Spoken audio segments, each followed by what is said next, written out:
Ito pa para sa mga nagtatanong, yung mga naka King 150 na Skygo, kung paano siya nilagyan ng box. Yan yung top box nyo.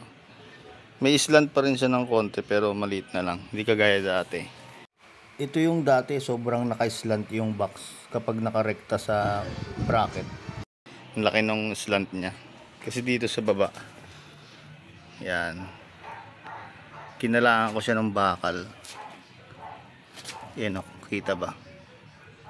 May bakal dyan. Dulo nitong bracket na stock. Naka-cross siyang ganun. Tapos may rubber sa ibabaw. Yung rubber, ito lang yan o. Sinunit ko nga lang ito.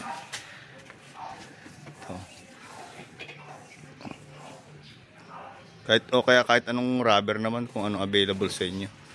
Basta yung medyo matigas-tigas. So ganyan siya lumalabas. Tapos yung pinaka base plate, ito yung dulo, ito yung kabilang dulo.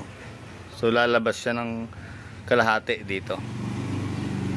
Kasi pagka itong base plate, sinagad mo siya hanggang dito sa bakal na to, itong top box mo, papasok siya sa upuan hanggang dito na siya. Kasi nasubukan ko nung una yun eh. Kinabit ko yung base plate, pinantay ko siya dito. So makikita nyo kung gaano kalayo mula dito. Ito yung dulo ng base plate. Ayan, ang layo nyo. Siguro may ano siya, ganyan kalayo. So uurong yung itong dulo ng top box, papasok ngayon siya hanggang dito. So pag may angkas ka, ang laking sagabal nun. Kasi dito pa lang sa upuan eh. Pag umuupo ako, minsan umabot ako dito talaga sa linya na to eh. Kasi medyo malaki ako. So yung angkas ko, kailangan sumagad siya hanggang dito. Pero kung sinagad mo yung base plate mo, ito, pag sinagad mo siya dyan, ang laki ng ang laki ng ipapasok ng top box. Hanggang dito siya. Yan. So papakita ko sa inyo yung kinabit ko tong top box dati na walang kalso. Yung walang ganyan, kumbaga nakadirekta lang itong base plate dito. Sobrang slant yun, ang pangit tignan.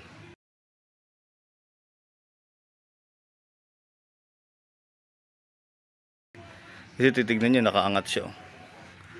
Kasi dahil itong bakal na to, yung kulay gold, yung kulay tanso na yan. Ganito yan eh. Ito rin yan.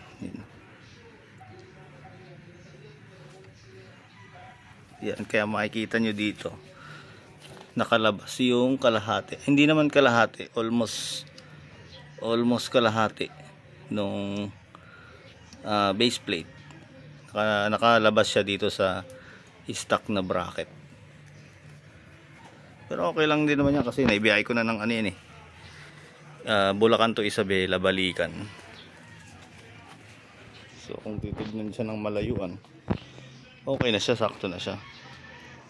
Pag sumagad ng upo dito yung angkas mo, o di nakakasandal pa siya dito. Kaya yun, ganun lang naman ka simpleng kabit. So yan, umatras yung base plate. So ito kasi papantay siya dito ngayon.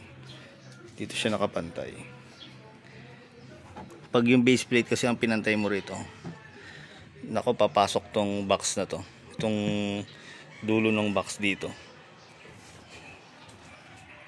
Hindi pa nga siya ganong hindi pa siya ganong pantay kasi medyo naka-slant pa ng konti yan. Wala na kasi akong mahanap na bakal eh.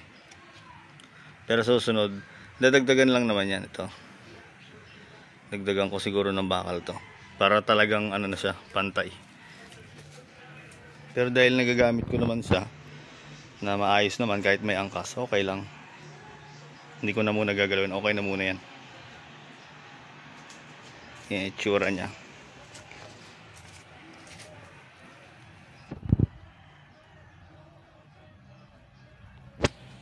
Yan yung ilalim niya.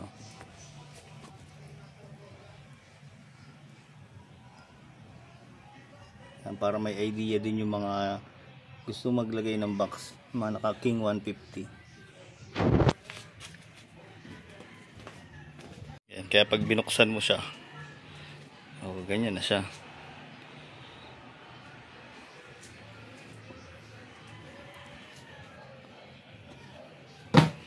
Para makita nyo kung paano yung setup na ginawa ko. 4 na tornilyo lang yan.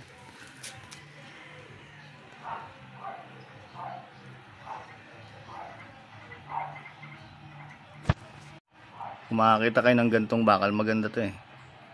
Yung pang ano nyo dito, ito. Yung pang cross dito sa ano, para pang kalso. Maganda gamitin to. Tapos kaya pag nilak mo rin siya, pag tinornilyo mo rin, ayun, sumusunod yung bakal. Kasi diretso to, straight to eh. Pero dahil nga ano, pa-slant siya, sumunod yung bakal habang hinigpitan. Pero ano yan, walang galawan yan, hindi yan umuusod.